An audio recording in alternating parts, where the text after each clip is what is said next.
के साथ काम करेंगे। मैम, इटावा में कई शराब के ठेके ऐसे हैं जो स्कूल के पास, मंदिर के पास, मस्जिद के पास उस पर अभी भी हैं, उस पर क्या कार्रवाई है? देखिए, ये अभी एक जो नई नीति आई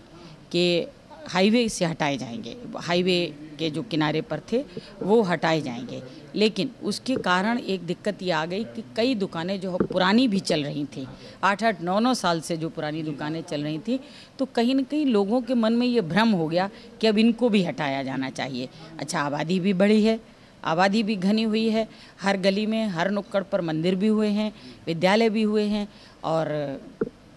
दुर्भाग्य कहें या जो भी कहें,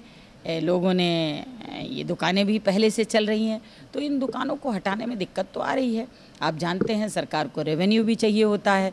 और ये व्यवस्था भी बनाए रखनी है, इसलिए हम लोग सब प्रयत्नशील हैं कि बहुत जल्द इन पर और कोई ऐसा निर्णय लेकर के, हो सकता है आगे कोई ऐसी नीति निर्धारण करें कि इनका कहीं से कोई अलग एक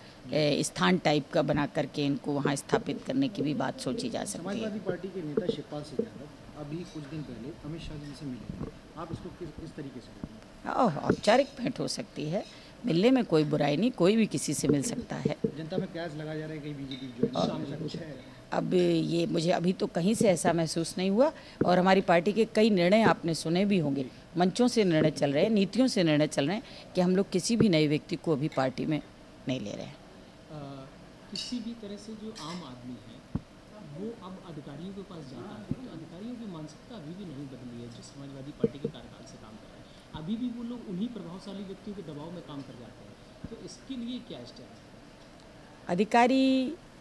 अधिकारियों के बारे में केवल मुझे एक बात समझ में आती है कि अधिकारी मन बना लेते हैं,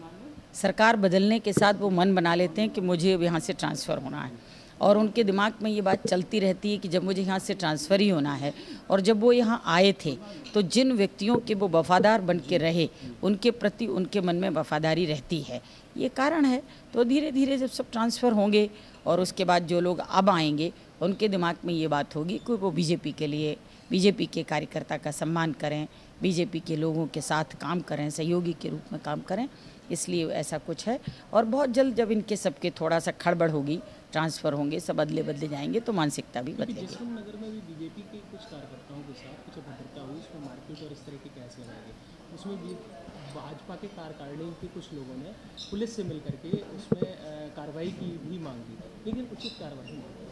देखिए, जसवंत नगर तो वैसे भी माना जाता है समाजवादी पार्टी का जखीरा है, गढ़ है, तो वहाँ तो जो भी रहता है उनकी भाषा बोलने लगता है। जैसे बनारस में कोई रहे और हम ये कहें कि वो